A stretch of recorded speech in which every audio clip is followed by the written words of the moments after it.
Bideo honetan, azaltzen saiatuko gara, zer den Euskalbar eta nola instalatzen den. Euskalbar hemen goian ikusten dugun barra hau da. Hiztegi mordoa dago, hemen, Euskalter, Meluiar, Labairu, Zehazki, Batua, Arruxet, eta Euskalbarrek hiztegi hauetan guztietan bilaketa oso modu erosoan egiteko aukera ematen digu.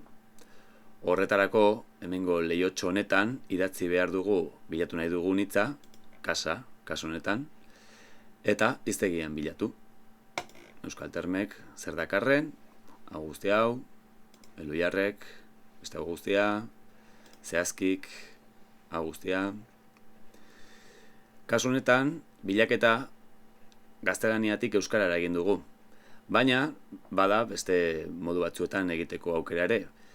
Ez EU botoi honetan ikusten dugu lehenetxia dagoen aukera hoixe dela, espainoletik euskarara itzultzekoa. Baina, behin klikatuta ikusten dugu euskara espainola agertzen dela. Kasu honetan, euskarazko hitz bat idatziko dugu, bere gaztelaniazko ordaina bilatzeko. Euskalter, Meluiar, eta bar.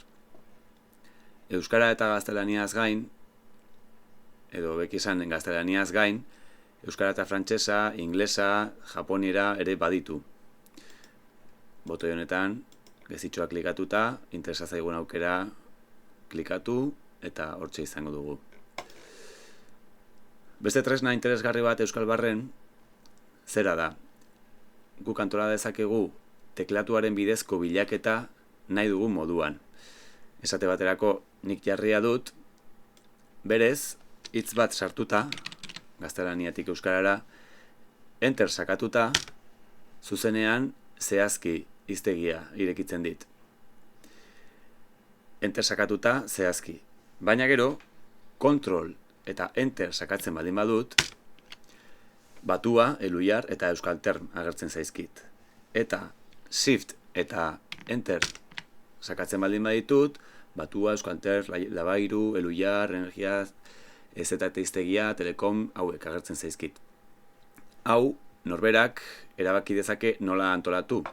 Horretarako, hemen, pantailaren goialde eta eskuinalde honetan, ikusten dugu liburutxo hau da Euskalbar, eta ondoan duen gezian klikatuta, hobespenak aukera agertzen zaigu.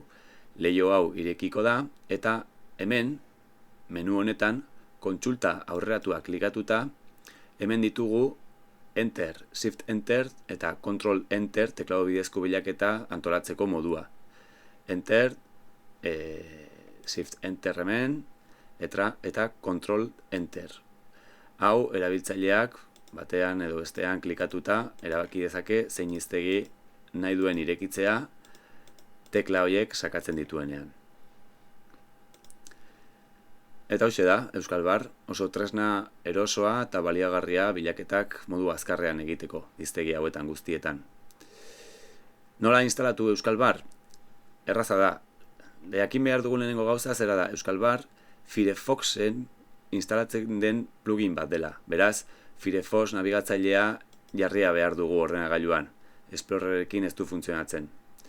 Horren, Firefox instalatua baldin badugu, Firefox hemen, Euskalbar jarrita, bilatzailean, zuzenean agertuko zaigu Euskalbar Firefoxerako gehigarriak, eta hemendik gehitu Firefoxera klikatu eta zuzenean hasiko da instalazio prozesua.